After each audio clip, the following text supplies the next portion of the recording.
Seja bem-vindo a mais uma aula da nossa escola bíblica e hoje eu quero falar sobre comunhão. E já te pergunto, como é que está a sua comunhão com Deus? Como é que está a sua comunhão com os seus irmãos da igreja, a família de Cristo? Como é que está a sua comunhão com os seus pastores, com a sua liderança? Como é que está a sua comunhão com a sua família? Como é que está a sua comunhão com os seus colegas de trabalho, da faculdade? Como é que está você com relação a isso? Lógico que existe uma bagunça em alguns entendimentos por aí, que alguns acham que ter comunhão com alguém é trazer essa pessoa para bem perto e dar a ela o acesso daquilo que não deveria, da sua vida por completo, de coisas que às vezes, entre aspas, nem Deus sabe, ou que ainda nem contou para Deus. Às vezes nós temos comunhão com algumas pessoas de uma certa forma que contamos tudo para essa pessoa, mas não contamos nada para Deus em oração daquilo que contamos para alguém. Então é importante você entender sobre. Se você já conhece, que bom que essa aula possa ampliar um pouco mais o seu conhecimento. Se você ainda não conhece, não sabe sobre comunhão, então te aconselho a também participar, lógico, para entender um pouco mais, para saber um pouco mais e não só saber, mas colocar em prática e vivenciar algo que é muito importante para mim e para você. E para falar sobre esse assunto, eu separei alguns textos bíblicos e espero que você acompanhe a leitura, não só ouça, mas também acompanhe através da sua Bíblia aí, ou por um aplicativo que você possa ter, mas o importante é acompanhar a leitura bíblica. E a primeira leitura está no Salmo 133, versículo do 1 ao 3, que diz o seguinte: como é bom e agradável quando os irmãos convivem em união. É como um óleo precioso derramado sobre a cabeça, que desce pela barba, a barba de Arão, até a gola das suas vestes. É como o orvalho do Hermon, quando desce sobre os montes de Sião. Ali o Senhor concede a bênção da vida para sempre. União está ligado à comunhão. Não existe comunhão sem estar em unidade.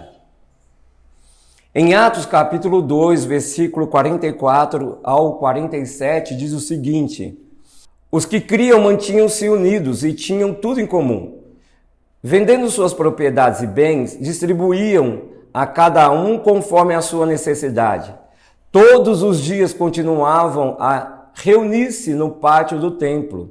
Partiam o pão em casa e juntos participavam das refeições com alegria e sinceridade de coração, louvando a Deus e tendo a simpatia de todo o povo. E o Senhor lhe acrescentava diariamente os que iam sendo salvos.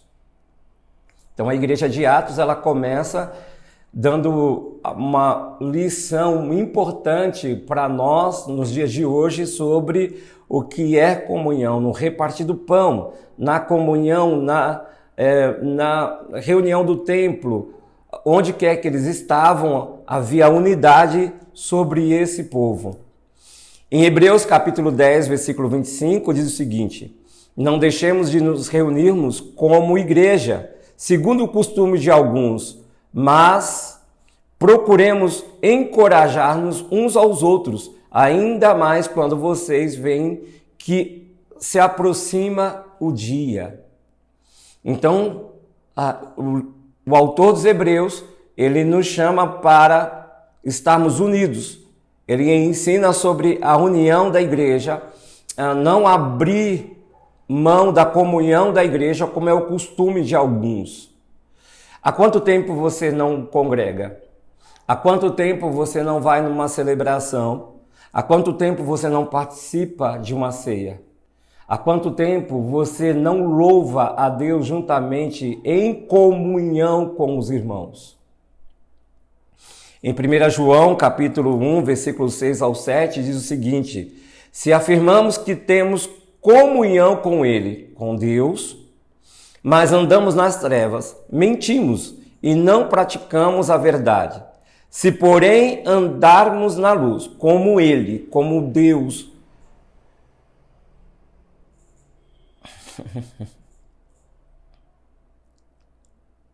Errei. Do início? Você leu algum versículo? Não. Sei lá, embaralhou aqui. Vou do início. Em 1 João, capítulo 1, versículos 6 e 7, diz o seguinte: se afirmarmos que temos comunhão com Ele, com Deus, mas andamos nas trevas, mentimos e não praticamos a verdade. Se, porém, andarmos na luz, como Ele está na luz, temos comunhão uns com os outros. E o sangue de Jesus, seu Filho, nos purifica de todo pecado. Olha que coisa interessante.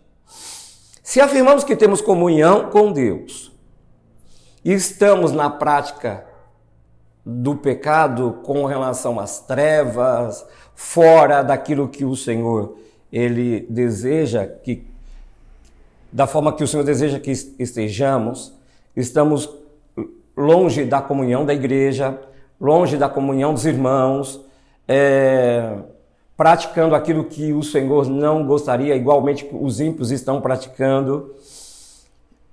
Existe uma mentira em nós. Eu digo que estou em comunhão com Deus, mas as minhas práticas não dizem isso. Automaticamente eu estou desligado daquilo que é a verdadeira comunhão com Deus. Então a minha vida cristã é uma vida de mentira. Agora, se eu estou em comunhão com Deus, se nós estamos na luz, se nós estamos caminhando nessa luz, nós temos comunhão com Deus e automaticamente comunhão uns com os outros, com a igreja de Cristo. E o sangue de Jesus, isso é interessante, está sobre nós. Porque muitas pessoas pegam aquilo que está em Salmos 33, como já foi lido, como óleo precioso. Esquecem do sangue de Cristo, que Ele é sobre as nossas vidas quando estamos em comunhão com Deus, com os nossos irmãos. Esse sangue nos limpa, esse sangue nos purifica de todo pecado. Olha que poder tem na comunhão. Olha que coisa extraordinária é a comunhão entre os irmãos. Porque se eu estou em comunhão com o meu irmão, se eu estou em comunhão com a minha igreja, automaticamente eu estou em comunhão com Deus. E estando em comunhão com Deus, o sangue de Cristo é derramado sobre mim, porque a cura no corpo, na união, na comunhão, na unidade, a cura, a libertação, a restauração, as manifestações dos dons. Deus derrama a sua bênção num ajuntamento, não é? Então nós precisamos entender que a comunhão é algo fundamental na vida do cristão. Podemos comprovar isso nas Escrituras, através desses versículos sobre comunhão, como eu acabei de ler. O nosso nível de comunhão com Deus está relacionado com o nosso nível de comunhão com a igreja. Ou seja, se você tem comunhão com a igreja, pode ter comunhão com Deus. Se não consegue manter comunhão com a sua igreja local, sua comunhão com Deus pode ser abalada, porque a igreja pertence a Cristo. Não existe um membro separado do corpo. Não existe um membro dizendo que é corpo, não estando junto com o corpo. O que significa comunhão na Bíblia? Vamos lá?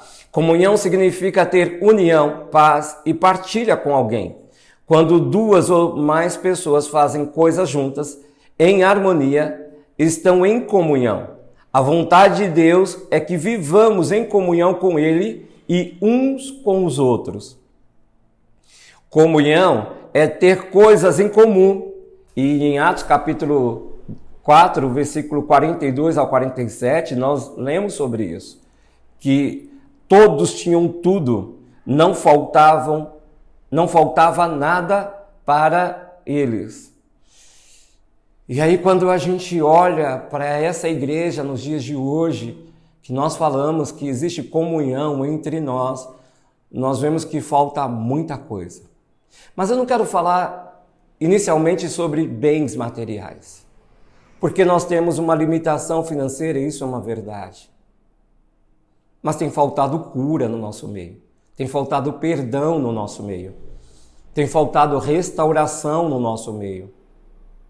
Até porque entrou algo também dentro da igreja que diz que ninguém cura ninguém, isso é verdade. Ninguém liberta ninguém, isso é verdade. Ninguém salva ninguém, isso é verdade. Ninguém restaura ninguém, isso é verdade. Ninguém consegue fazer nada por ninguém, e aí a gente não faz então por ninguém nada. Mas lógico que eu humanamente não posso, mas em Cristo eu tenho paz, eu derramo paz sobre a vida do meu irmão quando eu estou em comunhão com ele e ele comigo. Se há cura sobre a minha vida, eu vou abençoar esse irmão, a minha igreja com cura. Se existe em mim restauração, eu vou levar outras pessoas a uma restauração através da palavra, do ensinamento. Se há em mim libertação, eu vou levar isso aos que estão cativos e oprimidos, afinal de contas, nós somos imitadores de Cristo. Então o mundo sai pregando algumas coisas e alguns irmãos vêm trazendo isso para dentro da igreja. E é por isso que essa igreja ela continua doente, porque ainda não entendemos sobre o poder da comunhão, sobre o poder da unidade. Colocamos um texto bíblico, que é o Salmo 133, no final de uma carta para convidar alguém, uma igreja, para participar de alguma atividade, de alguma festa, de algum evento, e colocamos lá, ó, com bom e com suave é, que os irmãos vivem em união. Esse texto bíblico, muitas vezes, é só usado para o finalzinho de uma carta, para trazer uma igreja para outra igreja para participar de um evento. Mas a comunhão de fato muitas vezes não existe. O povo está ali dentro, em um único local, mas não conseguem participar de uma comunhão verdadeira, genuína em Cristo Jesus. A comunhão é através do louvor, a comunhão é através da palavra, a comunhão é através da oração, a comunhão também é através do cafezinho, da mesa da comunhão, do cafezinho após o culto. Existem várias formas da igreja estar unida em comunhão, porque o que muitas vezes nós fazemos é só um ajuntamento. E nós precisamos vivenciar isso em nome de Jesus. Precisamos resgatar isso em nome de Jesus. Em 1 João capítulo 1, versículo 3, diz o seguinte: nós lhe proclamamos o que vimos e ouvimos, para que vocês também tenham comunhão conosco. Nossa comunhão é com o Pai e com o seu Filho Jesus Cristo. Então os apóstolos trabalhavam para que a igreja ela estivesse em comunhão com a liderança, que é fundamental, em comunhão entre os irmãos. Vamos entender um pouco sobre comunhão com Deus. A comunhão com Deus é essencial em nossa vida. Deus nos criou para termos comunhão com Ele, mas o pecado nos separou de Deus, destruindo o nosso relacionamento com Ele. Agora, somente através de Jesus Cristo podemos voltar a ter comunhão com Deus. O que é comunhão com Deus? Comunhão com Deus é a relação íntima e pessoal com o Criador. Você busca isso. Você tem que desejar isso. É um relacionamento que nos permite conhecer a Deus e ser conhecidos por Ele. Olha que coisa interessante. Isso me remete ao texto bíblico, a uma passagem bíblica, a uma história que está em Jó, e é sobre ele, lógico, quando o diabo chega até Deus e Deus pergunta: você conhece o meu servo Jó? Você viu o meu servo Jó? Mas antes ele pergunta: de onde você está vindo? Da terra. Então, ok, na terra existe alguém que eu conheço. Existe alguém que me conhece, mas também que eu conheço. Por quê? Porque quando você estuda sobre a pessoa de Jó, você vai ver a comunhão que Jó tinha com Deus. E a comunhão que Deus tinha com Jó. Não é só sobre a sua comunhão com Deus, mas é sobre também a comunhão de Deus com você. Ah, Davi era o homem segundo o coração de Deus. Abraão foi chamado amigo de Deus e tudo isso também está sobre você. Se assim você fizer o que Deus deseja que você faça. Se assim você caminhar segundo aquilo que a palavra nos ensina. Se alguém está em trevas, Deus não tem comunhão com as trevas, lógico, logo ele não vai ter comunhão com essa pessoa e nem essa pessoa terá uma comunhão com Deus. Ter comunhão com Deus é um estado de constante proximidade com o Pai. 2 Coríntios capítulo 5, versículos 17 ao 19 diz o seguinte: portanto, se alguém está em Cristo, é nova criação. As coisas antigas já passaram, eis que surgiram coisas novas. Tudo isso provém de Deus, que nos reconciliou consigo mesmo por meio de Cristo e nos deu o ministério da reconciliação. Ministério da reconciliação. Nós somos reconciliados com Deus através de Jesus. Nós voltamos a ter uma comunhão com Deus através de Jesus. Ou seja, que Deus em Cristo estava reconciliando consigo o mundo, não lançando em conta os pecados dos homens, e nos confiou a mensagem da reconciliação. Esse é o poder do sacrifício de Cristo sobre as nossas vidas. Quando cremos em Jesus como nosso Salvador e dedicamos nossa vida a Ele, nossa comunhão com Deus é restaurada. Recebemos o perdão dos nossos pecados e Deus passa a morar dentro de nós, através do seu Espírito. Temos uma ligação espiritual, especial também com Deus. Nesse novo relacionamento com Deus, Ele está sempre presente e nos ensina a viver corretamente, andando nos seus caminhos. O Espírito Santo nos guia, corrige e consola, tudo com o amor e o cuidado de Deus. O Espírito Santo recebeu toda a missão e ele deseja fazer isso. Mas para que isso aconteça, você precisa permiti-lo. Que ele possa alinhar a sua vida, para que ele possa restaurar a sua comunhão com Deus, porque ele sabe que Jesus Cristo já fez isso na cruz do Calvário. Nós também podemos nos aproximar de Deus, falar com Ele, buscar mais dEle, porque temos comunhão com Ele. Como é que começa isso? Ah, mas eu fiz isso, eu fiz aquilo outro, eu não sei se Deus me aceita, eu não sei se Deus não me ouve. Já fez o teste? Você não pode falar sobre aquilo que você não ainda experimentou. Eu estou falando para alguns casos determinados. Um exemplo, você não pode dizer qual é o gosto da maçã se você nunca comeu uma maçã. Você não sabe qual é o gosto de um mamão. Você não sabe qual é o gosto do jiló se você nunca experimentou. Em Hebreus capítulo 10, versículo 22 diz o seguinte: sendo assim, aproximemo-nos de Deus com um coração sincero e com plena convicção de fé, tendo os corações aspergidos para nos purificar de uma consciência culpada e tendo os nossos corpos lavados com a água pura, que é a palavra de Deus. Ao longo da vida cristã, devemos procurar fortalecer nossa comunhão com Deus, criando mais intimidade com Ele através da oração, da leitura bíblica, do louvor, da obediência, da reflexão nas coisas que vêm do alto, que são do alto, que pertencem a Deus. Você nunca conseguirá ter uma comunhão com Deus, uma pessoa nunca conseguirá ter uma comunhão com Deus se não tem isso. Não existe ter comunhão com Deus sem a igreja, não existe comunhão com Deus sem a leitura bíblica, não existe comunhão com Deus sem oração. Não existe a comunhão com Deus sem o louvor. Há quanto tempo você não louva?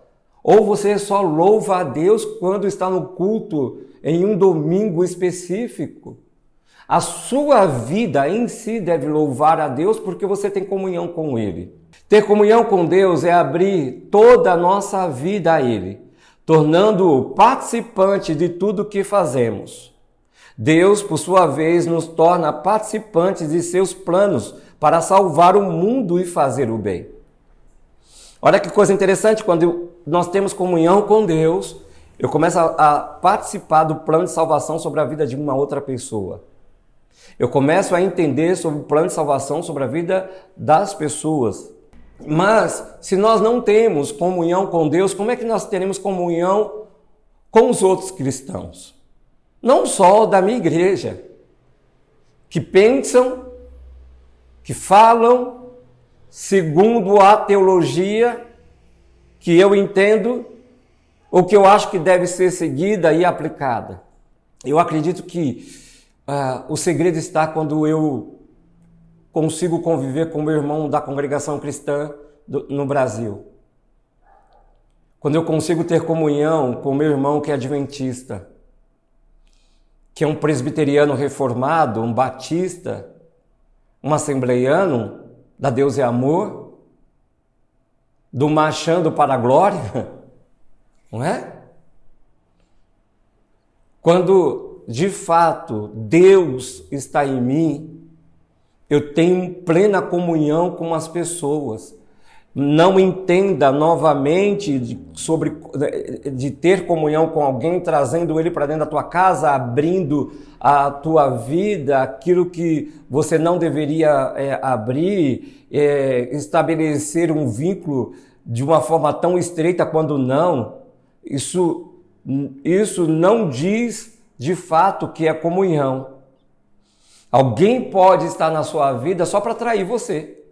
Judas não teve nenhuma comunhão com Jesus. E o próprio Jesus deixou isso bem claro na mesa da ceia. Jesus deixou isso bem claro na hora do partir o pão.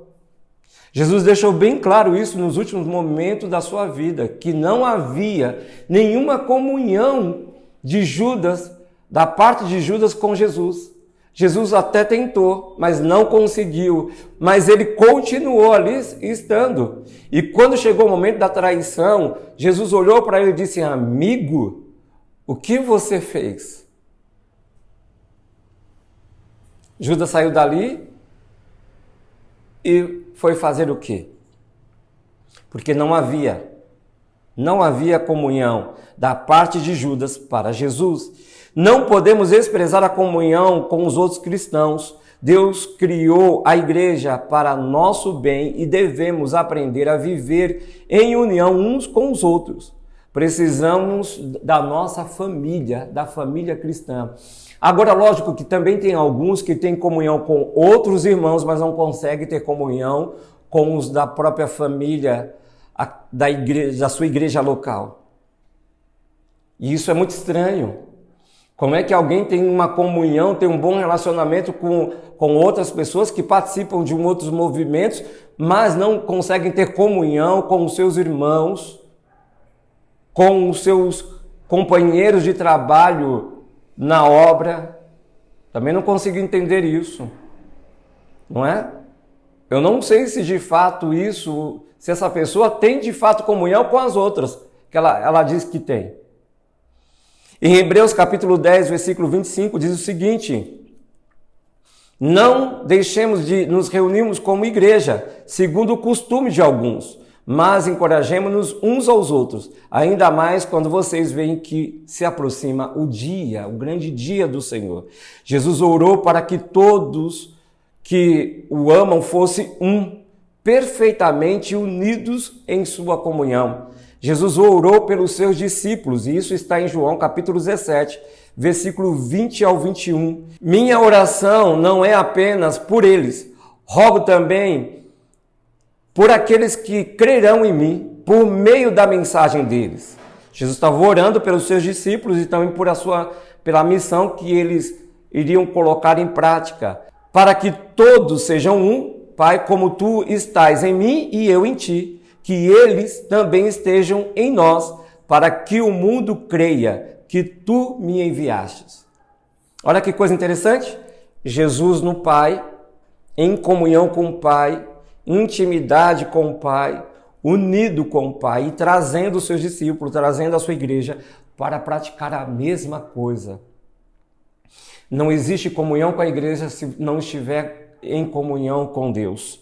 Não existe comunhão com Deus e não ter comunhão com a sua igreja, com o seu corpo, com a família da fé. A forma como expressamos nossa comunhão com os outros cristãos mostra o amor de Deus e é um poderoso testemunho do poder de Jesus Cristo, a nossa unidade. Nenhuma outra força nesse mundo consegue unir tantas pessoas diferentes como o amor de Deus consegue nos unir. E muitos têm resistido a isso. Quando temos comunhão com os outros cristãos, crescemos mais em nossa comunhão com Deus e ficamos mais fortes. 1 João, capítulo 1, versículos 6 ao 7, diz o seguinte: afirmamos que temos comunhão com Ele, mas andamos nas trevas, mentimos e não praticamos a verdade. Se, porém, andarmos na luz como Ele está na luz, temos comunhão uns com os outros, e o sangue de Jesus, seu Filho, nos purifica de todo o pecado. Juntos podemos crescer em amor, fé e esperança. Juntos, na unidade. Ninguém consegue crescer sozinho. Ninguém consegue ter sabedoria, entendimento, discernimento, estando fora do corpo, não buscando um relacionamento genuíno, verdadeiro com Deus. Ao partilharmos nossa vida, temos a oportunidade para pôr em prática tudo o que Jesus nos ensina sobre o amor ao próximo, mostrando ao mundo uma maneira melhor de viver. Olha que coisa extraordinária. Agora nós temos os benefícios da comunhão com Deus. Quais são os benefícios da comunhão com Deus? Paz interior. Aquela paz que excede todo e qualquer entendimento. O mundo, as coisas estão caindo ao nosso redor. Nada está dando certo. Mas essa paz nos dá uma certeza de que Deus está conosco. Alegria e satisfação, fortalecimento espiritual, conhecimento e discernimento da vontade de Deus, manifestação do fruto do Espírito em nossas vidas. Não é? Tantas coisas que nós podemos ter quando, não só ter, mas desfrutarmos, quando nós temos comunhão com Deus. Avalie hoje, através dessa aula, como está a sua comunhão com Deus. Como está a sua comunhão com Deus? Como está o seu relacionamento com Deus? Como está o seu relacionamento com a igreja? Como está o seu relacionamento com aquilo que Deus colocou nas suas mãos? Eu espero poder ter te ajudado um pouco mais, ou abrir o seu entendimento sobre a comunhão, sobre esse ato que é tão poderoso e que o inimigo tem trabalhado para destruir no meio do povo de Deus. O diabo trabalha para destruir a comunhão entre os irmãos.